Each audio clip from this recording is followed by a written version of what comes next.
Welcome to the stage, my friend and yours, Steve Davies.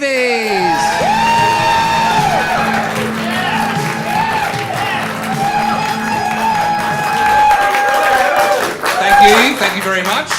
As you just heard, my name is Steve Davis.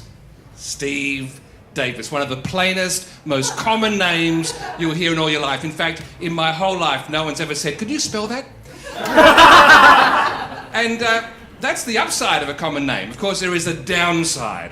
And the downside is the fact that with a name so common, it means the odds are high, there's lots of people with your name more successful than you are. And I can prove that for you. There is a Steve Davis, the international test cricket umpire. He comes here from Adelaide, my hometown. Steve Davis, the snooker player from the UK. Steve Davis, the jazz drummer from the US. Steve Davis, the gay adult porn star. I'm not sure where he hangs his hat. However, there is one area in which I excel over all other Steve Davises, and that's Twitter. Because I am the one who has the Twitter name @SteveDavis. Thank you. Not even Donald Trump, the president, has his own name as his Twitter handle. I think, what is his? Captain Fuckknuckle or something. But it's important to me that I do have that name and manage it well, because I have to answer questions on behalf of other Steve Davises. When the cricket umpires at India, it's quite common that irate Indians tweet me saying I'm a cheat and I'm destroying the game of cricket. But my most fun interaction was when a journalist from the UK tweeted me one night. He said, "Hey Steve Davis, I'm doing a feature on snooker. You've been playing it for years. Why do you keep doing it?" That is lazy journalism, by the way. So I tweeted back, "Hey Tom, thanks for the question. The reason I'm still playing snooker is there's nothing I love more than bending over a pool table and sinking the pink."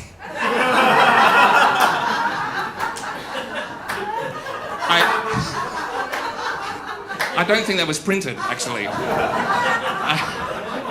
Now, Twitter, to me, is very important because in my day job, I work in marketing.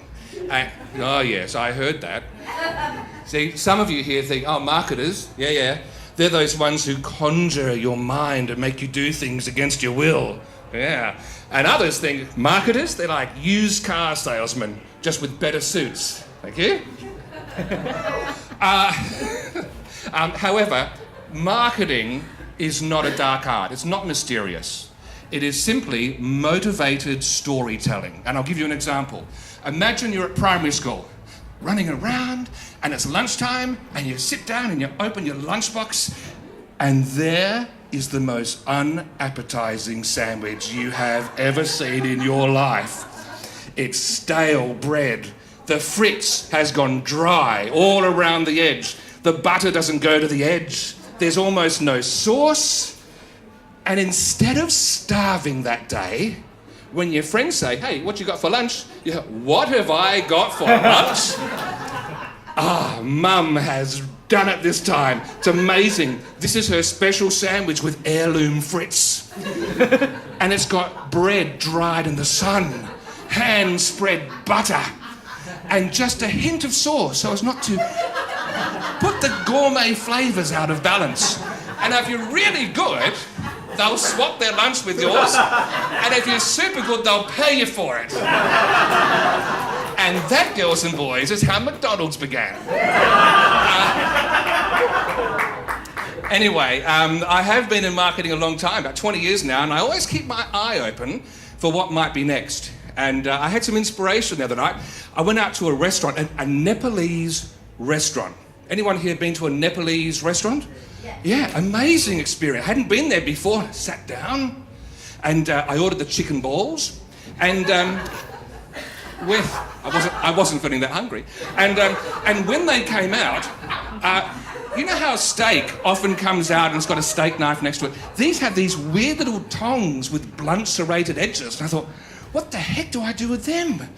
And I didn't ask because I was in a restaurant. And we all know the rule. When you're in a restaurant, everybody pretends they know exactly what they're meant to be doing. And so I just struggled through the meal with these blunt things, trying to cut my balls, as you do, and trying to eat my balls with them, as you do. And then at the end of the meal, I actually said to the waitress, what are they for? She said, oh, no, they're not for eating with. They're for serving and you're sharing your dish. And I saw a little smile. And then when she went to the kitchen, I heard laughter. And that's when it hit me. How far could you push people in a restaurant? And so my next thing is I'm going to run a restaurant. And I'm going to have a special challenge in the kitchen to see who can come up with the most absurd pairing of a dish with a utensil. Sir, your soup and your whisk. Thank you.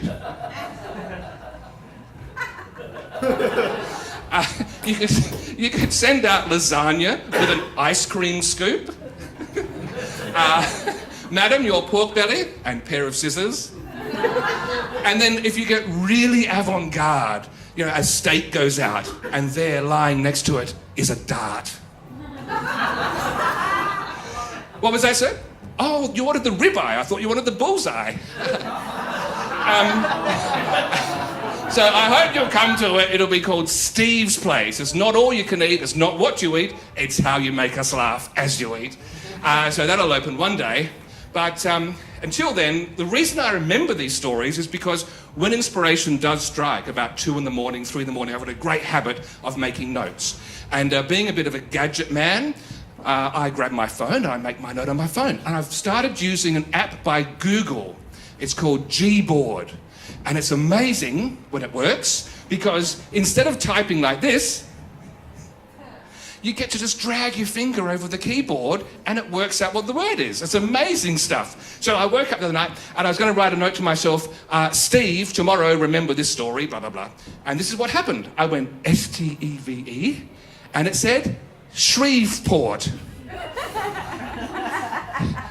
Shreveport. It's the 3rd biggest city in the state of Louisiana and it's got 5 more letters than the word Steve. I don't know how it came up with it. And then, I did tomorrow, and I kid you not, it said tinnitus. What? Google? What's going on? You're meant to have the smartest engineers in the world. You deal with probability. If you look at the word count, usage of words every day, tomorrow would be up here. Tinnitus wouldn't even reach my toenail. So, and then remember, and that turned out tenebrae. I had to look that up. That is a Catholic church service that's held in the 3 days leading up to Easter in which they gradually extinguish candles. Who the heck is running Gboard? Is it some banished pope who's moved to the deep south of America to escape the ringing in his ears and he's doing this on the side to earn a buck? I don't know. And so anyway, being a marketer, I want to keep my hand in, keep the options open. So just before I finished using the app, in the review section, I sent them a note. Hey Google, I'm a marketer. I'd like to work with you and market this app. And here's your new slogan, Gboard, it's excellent. And I hit send, and just as I did, I saw it change to Gboard, it's excrement. So maybe it is better than I thought. Thank you very much. I'm Shreveport Davis.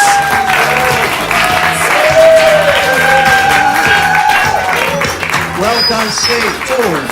Steve Davies, ladies and gentlemen.